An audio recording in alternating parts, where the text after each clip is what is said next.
Welcome back to another episode of Deliberately Woke. Woo woo, welcome back. Yeah, Good to see ya. yeah, good to see you. So, I wanted to talk a little bit about these bills being passed in various states. I think about 10. I have been following Florida, Texas, because of work, but they've been passing these bills to eliminate critical race theory from K to 12 schools, and obviously Republicans, of course. Yeah. But the language that they're using, at least in Florida and Texas, is that it's teaching anti-American values, and it's teaching kids to hate America. So, I mean, that is very sad, because Yeah. God, why would you ever hate America? I know it's such a great place. It's such There's a great nothing to place, hate. especially There's nothing if to you're black or complain Latin about. or something or Yeah. indigenous. I mean, it's the best place to live. Yeah. So I thought it would be, I thought it would be a great topic to talk about because I think it's really significant. I think what it shows this legal attack on critical race theory. I mean, I think we should talk. I mean, again, we're not experts. I have read this in college a little bit and have done some research on it.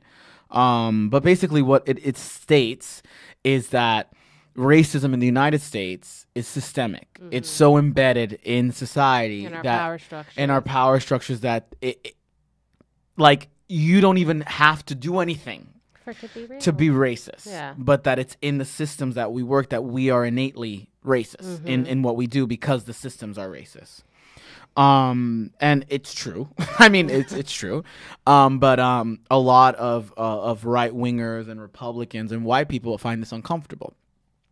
Because they're saying that it's teaching kids to hate America or to look down on America. And also like it talks about this oppressor and the oppressed mentality. Yeah, the victim. And that and stuff. And they're like, so we're supposed to look at race as the oppressor and the oppressed. But the argument is that yes, the systems are based on that Right. here. That there is someone who oppresses and there's someone who's oppressed. In the criminal justice system, voting rights, all these things, there's an oppressor oppressing who? More than not, people of color, black people, indigenous, Native American folks, Latinx folks. Like these are the people that are usually oppressed by the system. So I thought it was an interesting topic because I feel like this is where I feel like white people in this country know that there's a change, there's a cultural change happening, and they're trying to hold on to their power, and their power is so fucked up and the systems that they create are so fucked up that the only way to maintain this power is through stealing, like with voting rights, right?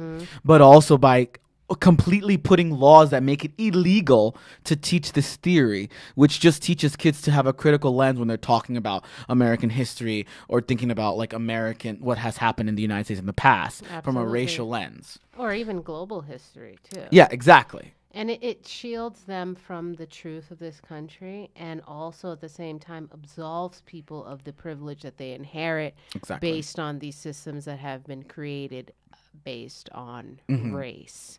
And I mean, I think it's just part of like this Republican, the machine to, separate people and keep this idea of whiteness and stir people up over something like race and have them vote alongside certain policies that they want to keep in place.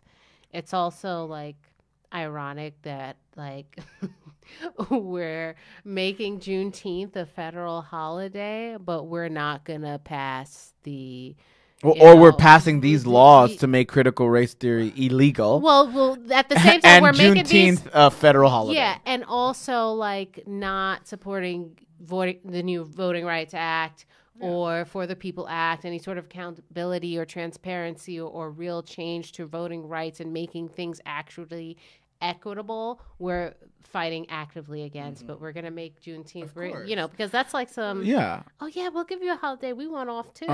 Because America loves packaging things in Yeah. a beautiful gift, but it's and all full of yeah, shit. and there's gonna be some way to Yeah. And also this to all profit off of this. yeah, all this we're talking about fits into the white fragility. Mm-hmm. That, that is another term that has been coined, and it's like trending in like sociology and social sciences in the country, is this concept that the system creates white people afraid, or not afraid, but fragile to talk about race. Yeah, they can't handle They can't it. handle it, and they start crying, and they use these as like defense mechanism, like, oh my god, educate me, or I didn't know, or oh my god, am I racist? Because they deem racist as a bad person, and not systemic, and not something that you learn from just being American. You learn or being these part things. of this society. And Exactly. before, we were talking about the contracts that we make with each other as a society, Mm-hmm. and that informs how we behave with one another and how we view one another. Mm-hmm.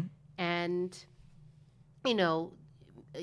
all of these bills are just aimed at like absolving white people of this privilege, and also like just keeping this system going And negating the racism in it. and negating the racism, which isn't Completely beneficial. oblivious to it. Well, oblivious, or like, I don't know, like this idea that they're not wrong. Like it's not their fault and they just don't want to talk about it. It wasn't us.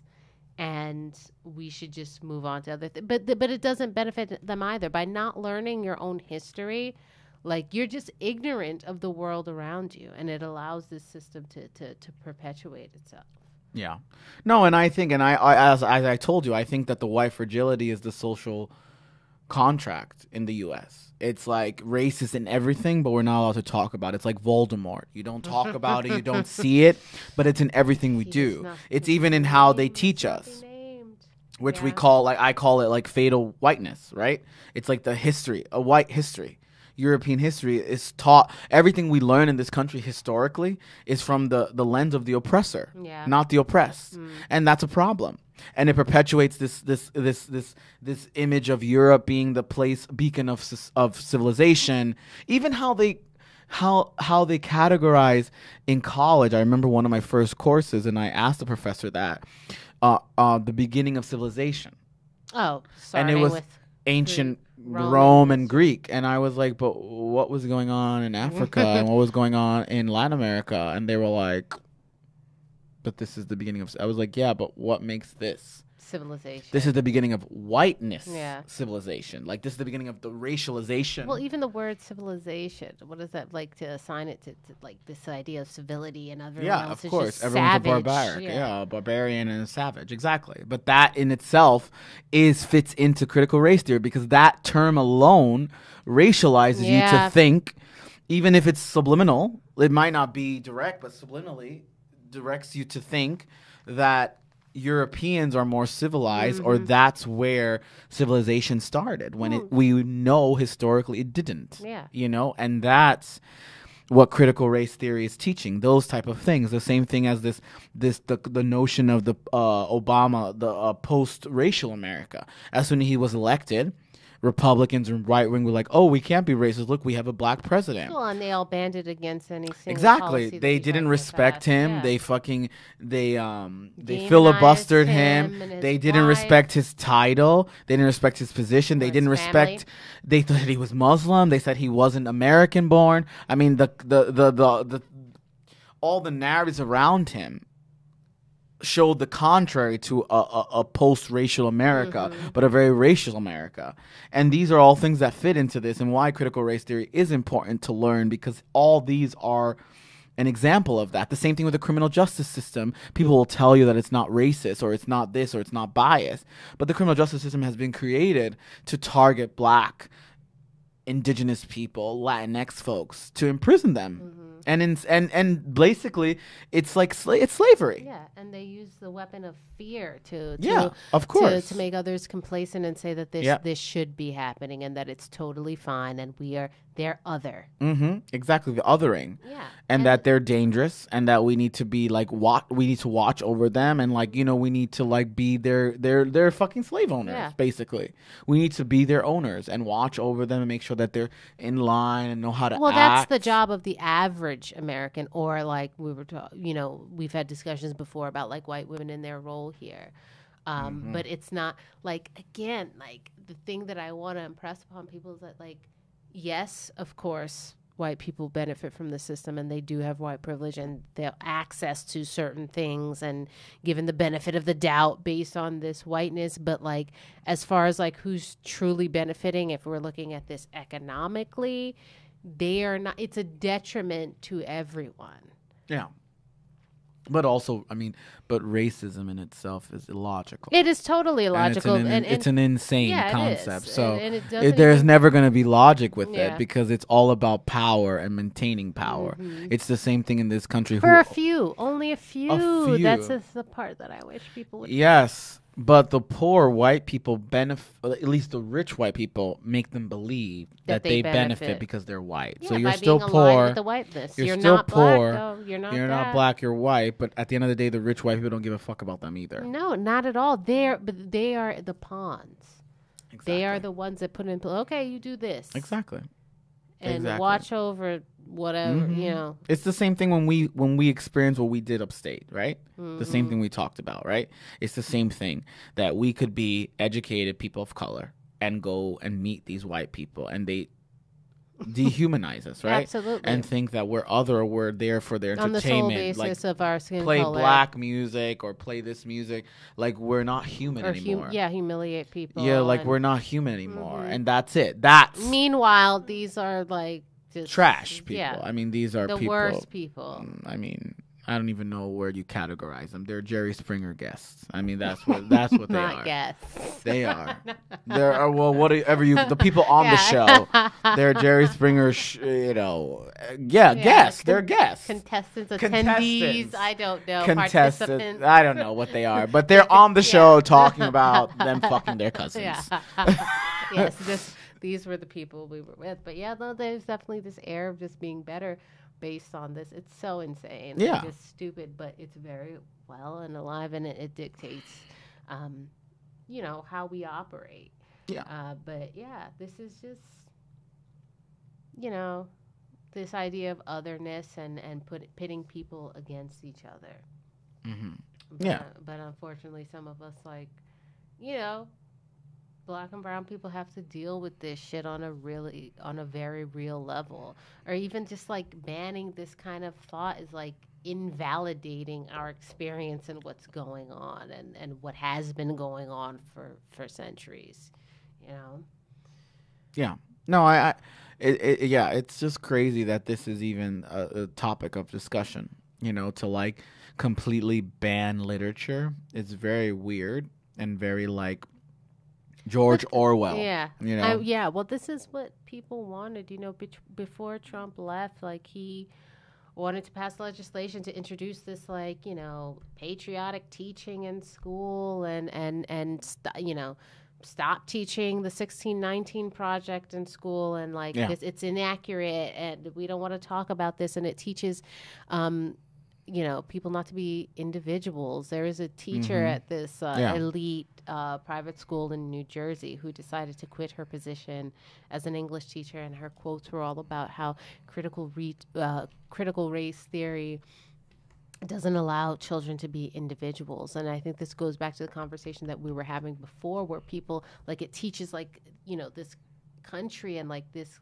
contract teaches us like this, you know, very selfish way of acting. Like, no, you shouldn't only think about yourself. Yes, it's good. You know, her whole complaint was that, you know, kids now when they read a story, basically they're being critical of the characters and they can't appreciate the story. And it's like, you know what, like, fuck Tom Sawyer. Like, I'm not happy reading that. Not only am I not happy, but this is fucked up, like this story. And yes, we are going to critically think about these characters and, you know, deem whoever racist, and therefore, you know, then we'll move forward and know, like, we're not going to follow this path anymore.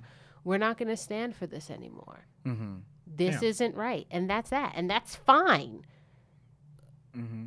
Why are we, or even being critical of the narratives and the stories being told, like even English literature in the U.S. It's all white stories by white people. Like, why can't we, like, and then they'll tell you that it's, there weren't any black or indigenous storytellers. No, it's that they were no opportunity, they didn't have the resources. But why can't we adapt American literature to include black stories, Latinx stories, indigenous stories? Like, again, why must we read fucking Tom Sawyer or fucking Oliver fucking Twist, which is like what the fuck? I don't want to fucking read this shit. But just all of these only white stories, like exactly, all white stories. Or if there's a black or brown character, or it's like they're a slave, like Raisin in the Sun, or somebody who is or speaks improper. Or they're improper. That's the butt. They're the butt of the joke. They're the comedic relief, and we've seen this not just through literature. To serve for comedic relief. Yeah, all forms of art and media. TV, television. There's this show on Netflix called Hollywood, and they kind of touch on it. It's kind of like this revisionist story of like, what if people were like basically race conscious in the golden age of Hollywood, and how new stories with a black lead and a black female lead and a white man, a love story between them is creative because these people come together and like don't they choose to push the needle and go against the status quo, but that's not our reality. But the whole point is you have to actively go against things to change them. Yeah. I agree. No, and I think the narrative piece is important because that's part of how they keep this system in place, is by owning the narratives and what is told. And I think that's why you see bills like this passing, is that they want to hold that narrative. But this country has always had indigenous people. They came before. And this country has always had black people because they built the country. And even before this country was a country, they had slavery. So like these stories, there were black people here too, like people. So these stories are over 400 or 500 years old. These stories that have been lost, or like you're saying, through casting or not being like racially aware, and Hollywood was, had its goal. The same thing with fat shaming, right? Before, women had to be very skinny and like, blonde and blue-eyed, like, and it's still there, but it adapted. So it's the same thing. So I think the narrative piece is important, and I think it's okay. Like we were talking about too, why must we reinvent Superman with a black guy or a Latin guy? Why not fucking redo a story? Yeah, make a new story. Like fucking Black Panther. These Let's type of stories. Let's have a new character. There are stories out here. Exactly. And there are creatives who are not white, who have great stories to tell and from their experiences, and let them be told. And it's so important because it humanizes everybody.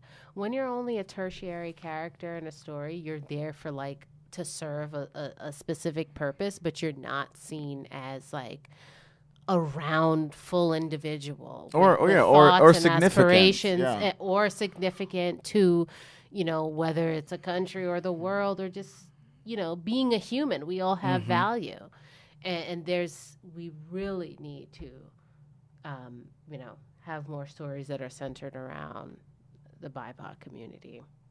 And have us leading, like you were saying, like, not letting others just blindly take over the narrative or tell our stories in a certain way that is not accurate, because we're not telling the stories, or not that we're not telling the story, but we don't have access to make them mainstream or let other people. We don't have the resources to make them.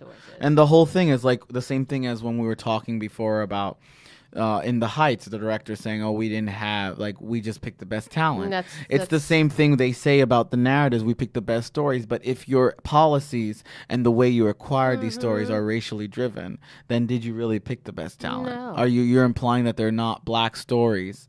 Black people have been here just as long as white people. Indigenous people have been here before the white people. So you're trying to say that their stories are not as good as the white stories? Yeah, well, they don't matter, or they're not. Come on. Again, they've made themselves They're better. The They're better. And half of the stories that the white people have, they stole them. That's what I'm saying. Also, They there are steal only everything. a few stories you can tell. Please. Like only They're only like a few different culture human, vampires. Yeah. That's what they are. Culture vampires. They steal everything. Everything they steal. I don't even understand. I don't understand. One thing I never understand about going to Europe, the fucking chocolate thing blows my mind. Oh yeah, that it's like Belgian that chocolate. blows or my like, mind because it's not even fucking. Yeah. They can't even be fucking made there. You can't grow. And yet it's like the best chocolate is Europe. I just don't understand that. I don't get it. I never understood that. That always boggles my mind. But Europe is where you go for chocolate. It's like, what are you talking about? Yeah. Chocolate is native to Latin America, not to Europe. But like these are the things. They're like, they have, through their history, they are like the master culture vampires. Yeah. They steal things, reinvent it, and call it their own, and Not they're the even best. reinvent. Not reinvent, but they change it to make it their own. Yeah. That's what I mean by reinventing. Yeah. They make it their own, and then it becomes this big thing, and it's like they're really good at it. They're master marketers. That is their trade, marketing. They know how to spin a fucking story and make it like it's like spread like wildfire. Like wildfire, and it's a bullshit story, but like, it's everyone's everyone's like ready to jump for it, and that's where our culture war is now. It's about who's owning these narrative spaces. And what narratives are being said.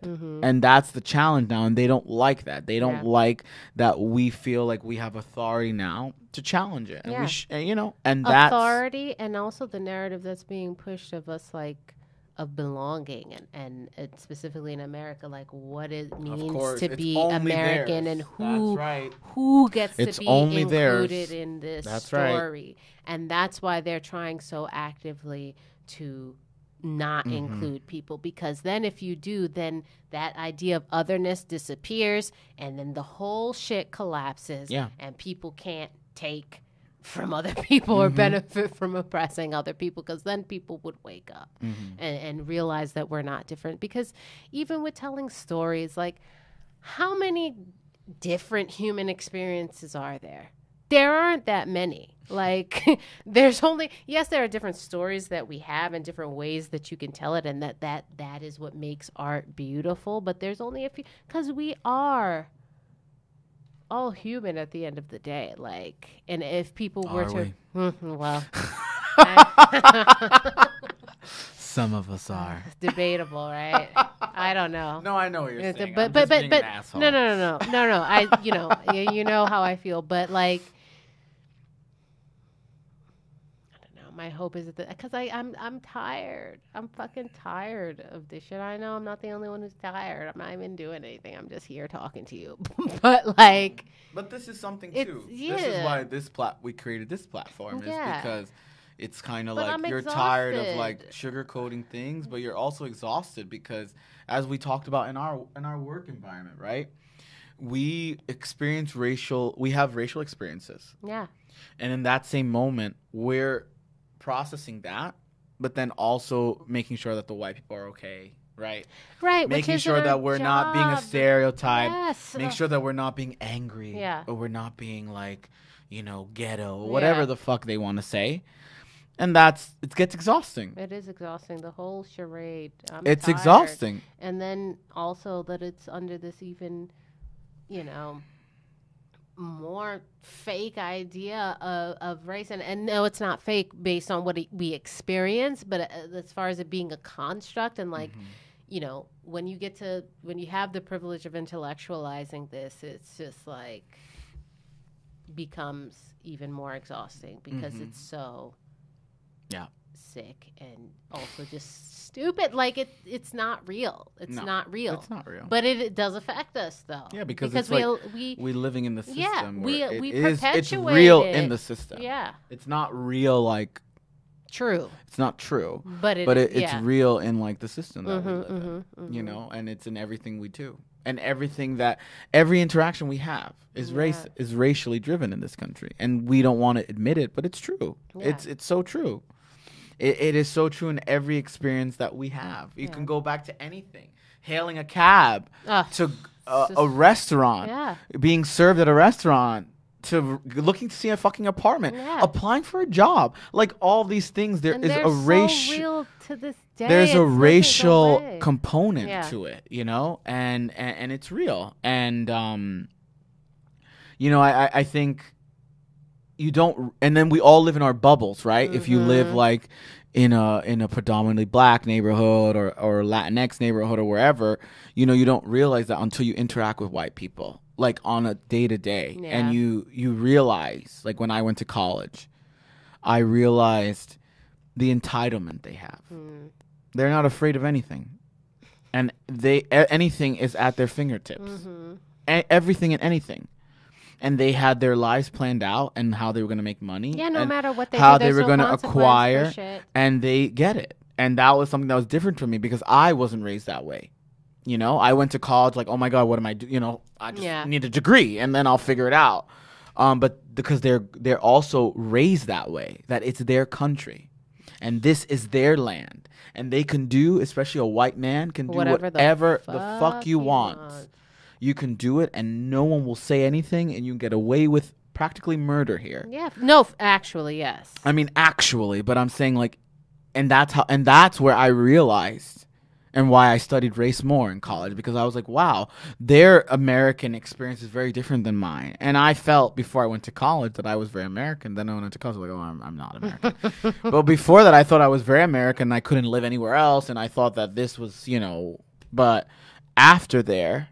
And I've lived in other places, but you know, I didn't until college and interacting with these white men that I realized how it's a system, and it's like it's always working, and that's why it's so dangerous and it's so fatal and it's so perverse and so dangerous, is because it's there. And it's working even when we don't want it to work. It's well oiled. It's just doing working. its thing. It's working. It's like self-cleaning mode. It's working all the time, and that's the scary part, and that's what that's the scariest part of this country, and just the entitlement and the access that they have, and just like how nothing, and the aggression you meet when you try and combat this, or like at least say, hey, you're doing this to me, this is my experience.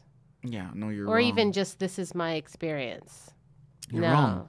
Because I don't see it. It's not true, and I'm not doing this. Or you're crazy, lying. Or you're being aggressive, or you need to calm down. Yeah, you're being like aggressive. It's all these things. Yeah, no, exactly. But I think, and I don't know how we combat that, because I do think it's a dismantling the system and rebuilding it. But I also think that talking about it, I don't even know how to talk about it in a constructive way, right? Because it gets heated, because race is heated. But it is hard. It's hard to talk about constructive, but I think the fact that people need to just have the fucking conversations and just talk freely at this point. But it's also, like we keep saying, it's active practice. You have to be invested in this to change it. Yeah, and you have to Otherwise, be open to you're talking working to people about with it. Yeah.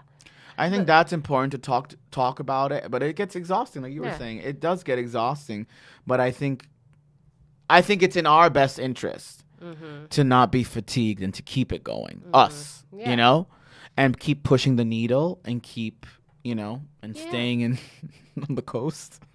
Yeah.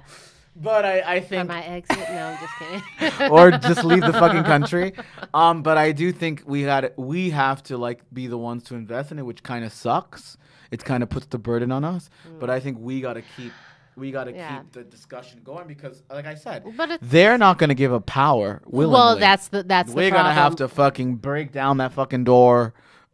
You know, and fucking, like you said, maybe build a new table and be like, we're at this table. I'm tired of trying to sit at the table. I mean, I could sit at the table and just be quiet and be like, hey, no, I want to sit at the table and trying to burn the table and build a new like stab it and like jump on it. Throw it over. Start it. Prostitution whore. I'm trying to flip it over. Yeah, flip it over and rebuild. That's right. No, I agree. But yeah, it's hard. It's hard to talk about because it's so embedded in the system. Yeah. But I'm glad we got to talk about it. And I think, you know, just with ending this episode, an offering that we can give, there's a book. by Robin DiAngelo called White Fragility. Yes.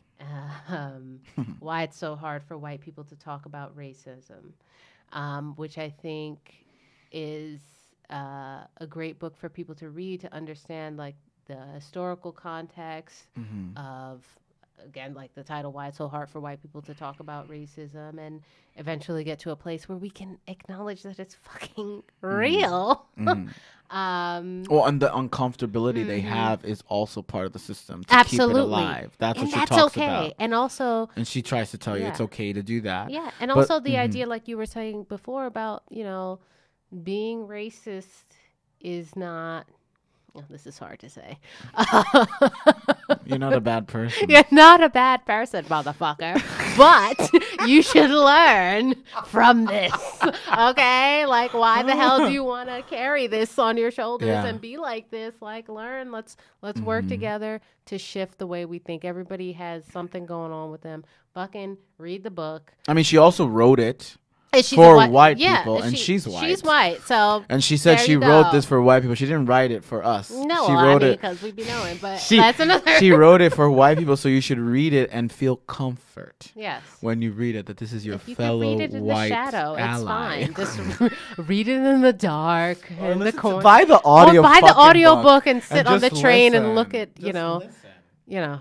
And bring your whole family.